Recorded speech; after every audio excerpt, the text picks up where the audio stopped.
జరుగుతుంది sir? 2004లో MLA జీతం ఎంత ఉండే సార్? ఇవాళ 2,75,000 సార్.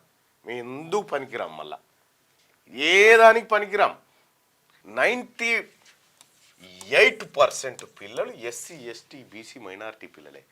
వీళ్ళ చదువుల మీద మనకున్న శ్రద్ధ ఈ నిజంగా రాష్ట్ర ప్రభుత్వం ఇక వటవా 1000 కోట్లు తీసుకో దానికి కానీ అని అంటే అప్పుడు మాట్లాడుతుంటే ఏం కమిటీలు వేస్తాం సార్ దీని మీద?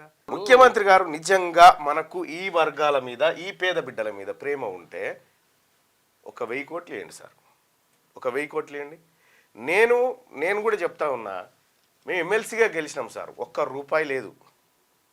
నిజంగా నాకు ఫండ్ ఇస్తే నేను ప్రతి స్కూల్లో దాన్ని ఖర్చు పెట్టాలనుకున్నా, ఎంతో కొంత లబ్ధి చేయాలనుకున్నా, కానీ అవకాశమే లేదు. ఉత్సవ విగ్రహాలు లెక్క అయిపోయినా అసలు గెలిచినా ఇంకా ఒక ఎమ్మెల్సీకి నిధులు లేవా, ఏ కాన్స్టిట్యున్సీ డెవలప్మెంట్ ఫండ్స్ ఎమ్మెల్యేలకు లేవా, మాకు లేవా, ఎవరికి